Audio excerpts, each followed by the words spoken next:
Hello everyone, स्वागत है आप सभी का इस प्यारे से online providing portal star tutorial by Deepak Vishwakarma. हम लोग प्रकाश के परावर्तन चैप्टर को पढ़ रहे थे। इसमें 11th वीडियो लेक्चर आपको प्रोवाइड कर दिए गए हैं। आज इस सीरीज का पार्ट 12 स्टार्ट करने चल रहे हैं, जिसमें हम लोग पढ़ेंगे उत्तल दर्पण द्वारा प्रतिबिंब कैसे बनता है। तो आज की हेडिंग लिखते हैं हम लोग, उत्तल दर्पण द्वारा प्रतिबिंब का बनना।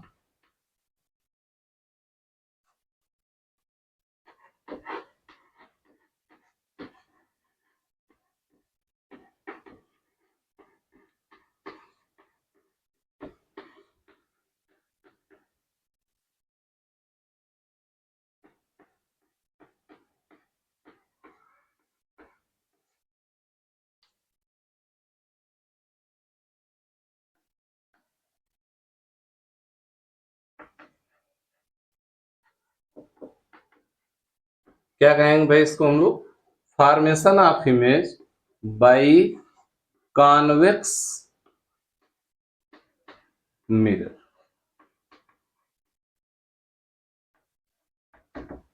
ये हेडिंग रहेगी आज की हम लोगों के। इसमें हम लोग दो पोजीशन पढ़ेंगे वस्तु का, दो स्थान। एक तो अनंत पर रखा गया हो तब इसका प्रतिबिंब कैसा बनेगा, इसकी प्रकृति क्या होगी, आकार क्या होगा, स्थिति क्या होगी, इन तीनों के बारे में डिस्कस किया जाएगा।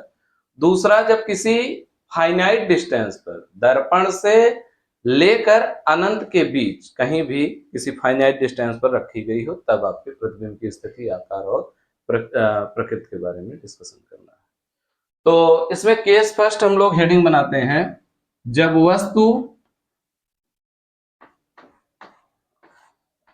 वस्तु अनंत पर स्थित है।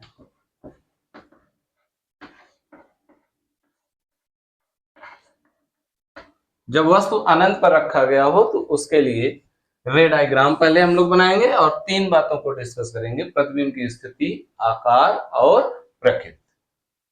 तो किसकी बात हो रही है? उत्तल दर्पण की। ये मान लीजिए आपका कोई उत्तल दर्पण।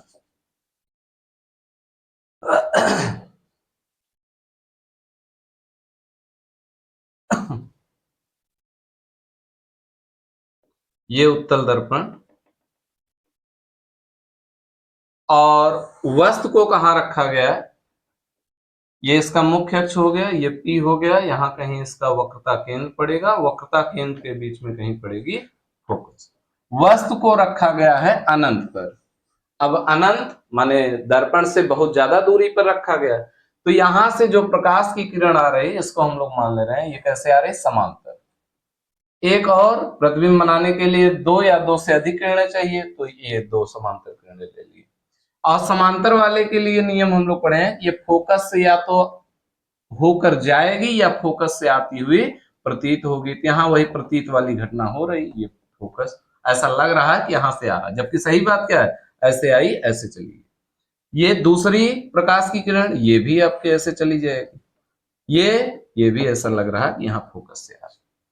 तो अब इसमें बताना क्या? ये तो किरण आरेख हो गया। अब हमको बताना क्या है? प्रतिबिंब की स्थिति बताना है। क्या क्या डिस्कस करना है भाई? प्रतिबिंब की स्थिति, प्रतिबिंब की स्थिति।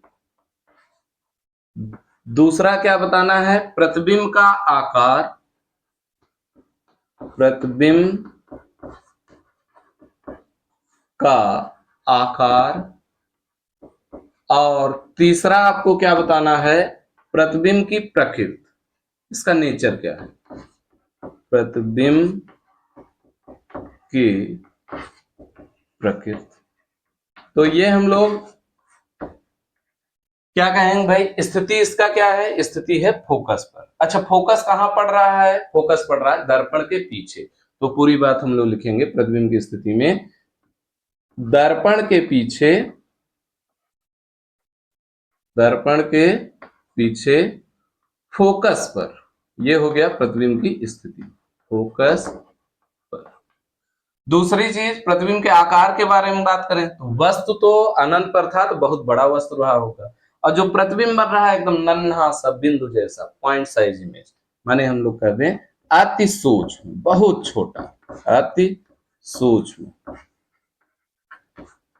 और प्रकृति के बारे में बात करें तो आपको बताया गया था कि अगर दर्पण के पहले यानी कि जिधर वस्तु रखा गया उधर बन जा रहा है तब तो उसको हम लोग क्या कहते थे, वास्तविक, और दर्पण के बाद या दर्पण में बन रहा है तब उसको हम लोग क्या कहेंगे, आभासी। तो ये कैसा होगा, आभासी। और आभासी प्रतिबिंब हमेशा और हमेशा कैसा होता है, ये हमेशा और हमेशा सीधा होता है। तो ये हो गया आभासी व सीधा, इसको आप नोट करिए। फिर इसका दूसरा केस हम लोग सीखते हैं, क्या भाई, कि जब वस्तु दर्पण और ध्रुव के बीच स्थित हो, इसको आप नोट करिए जरा।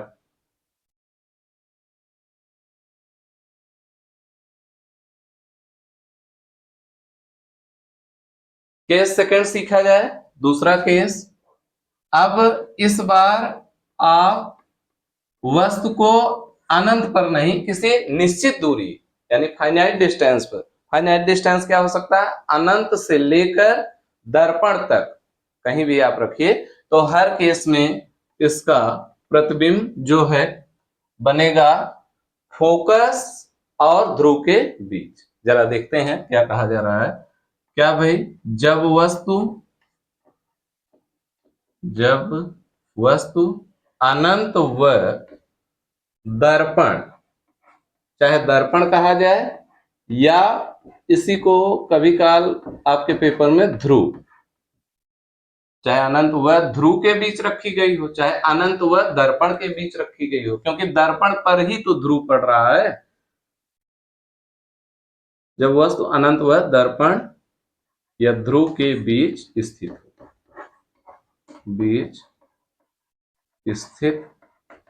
है तो तब इसका रे डायग्राम कैसा बनेगा, तो लीजिए, ये आपका उत्तल दर्पण और ये P, यहां कहीं इसका वक्रता केंद्र पड़ेगा C, और P और C के बीच में कहीं फोकस पड़ जाएगा। और वस्तु इस बार किसी फाइनाइट डिस्टेंस पर रखी गई है, मान ले रहे हैं यहां कहीं रखा गया, लीजिए ये आपका एक किरण समांतर पास करवाएं, समांतर वाली ऐसा लग रहा है कि कहां से होकर आ रही है, फोकस से। दूसरी किरण आप वक्रता केंद्र से पास करा दीजिए, या आप ध्रुव से पास करा दीजिए, तो हम ध्रुव से ही पास करवा दे रहे हैं, ये डबल हेडेड वाली ऐसे गई। और ध्रुव के लिए क्या नियम है कि जितने एंगल पर ये मुख्य अक्ष के साथ आ रही उतने ही एंगल पर ये चली जाएगी, ये ऐसे चली गई डबल हेडेड वाली, यहाँ आई परावर्तित हुए ऐसे चली गई। लेकिन इसको बैक ट्रेस बढ़ाया जाए, बैक ट्रेस किया जाए, पीछे बढ़ाया जाए, तो ऐसा लग रहा है कि यहाँ कहीं से ये आ रही है, तो जहां से ये आती हुई प्रतीत हो रही वही आपका क्या हो जाएगा, आई यानी कि इमेज। अब इसके बारे में आप जरा देखिए, क्या कहेंगे भाई, प्रतिबिंब कहां बन रहा है, वही जो अभी आपको बताया गया, P और F के बीच, यानी कि ध्रुव और फोकस के बीच। क्या कहेंगे भाई, तो ये दर्पण के पीछे अब भी बन रहा है, दर्पण के पीछे ध्रुव व फोकस के बीच स्थिति हो गया। और आकार के बारे में बात करें तो आकार आप लोग देख ही पा रहे होंगे, इतना बड़ा वस्तु है, इतना बड़ा प्रतिबिंब है, तो हम लोग क्या कहते हैं, वस्तु से बड़ा कि छोटा, तो सब लोग जवाब देंगे भाई कि वस्तु से छोटा।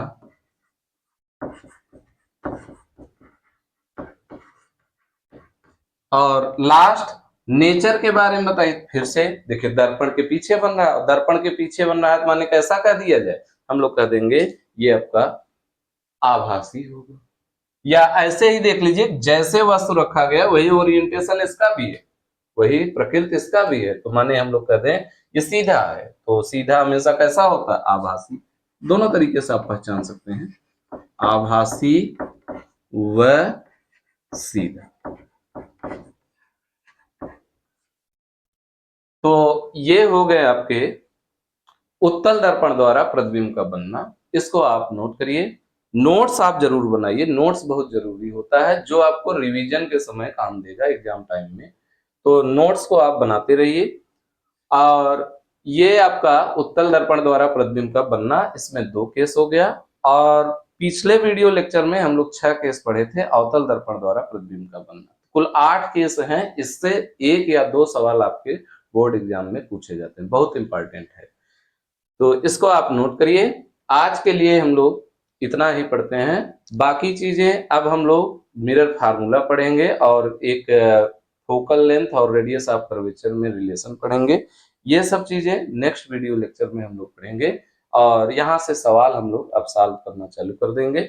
तो आज के लिए इतना ही, बाकी चीजें नेक्स्ट वीडियो में। Thank you all of you.